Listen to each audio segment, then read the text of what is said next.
আসসালামু আলাইকুম। প্রথমে কুশি কাটা চেইন ফোর যেটা ওইটা হচ্ছে এই যে আমি সুতা এই দিক থেকে আমি তৈরি করব। তো আমি আঙ্গুলে পেঁচাবো এইভাবে, যারা নতুন তাদের জন্য। এই যে এটা হচ্ছে সুই, এই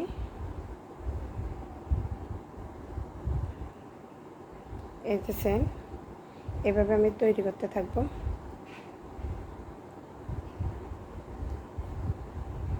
আর মাঝে মাঝে আমি হাতের আঙ্গুল থেকে এই যে এইভাবে করে খুলে দেব।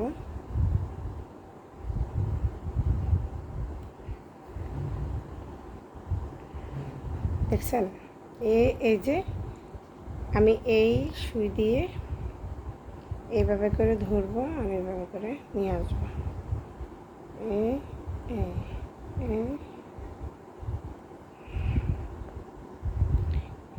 এটা হচ্ছে কুশি কাটার একদমই সহজ একটি সেলাই।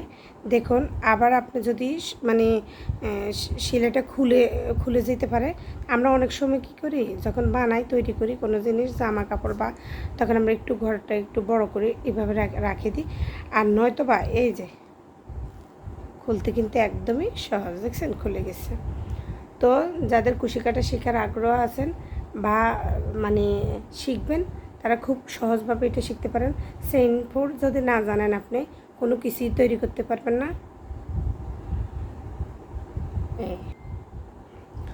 তো আপনি যদি চেইন ফোরটা পারেন, আপনি কুশি কাটা সব কিছু পারবেন, ফুল থেকে সেলাই করা, জামার হাতা, সব কিছু পারবেন। কিন্তু যদি এই চেইন ফোর না পারেন, আপনি কিছুই পারবেন না। দেখছেন এই যে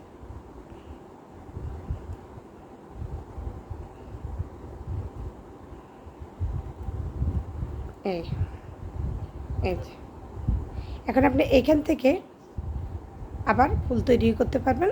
তো পরবর্তী ভিডিও যদি আপনাদের ভালো লাগে, যদি আপনাদের সবার মানে আগ্রহ থাকে, আমি আবার এখানেই ফুল তৈরি করা শেখাবো বা এরপরে কি তৈরি করা হয় তা শেখাবো। তো অবশ্যই আমার পেজটি ফলো করে রাখবেন। আল্লাহ হাফেজ, আসসালামু আলাইকুম।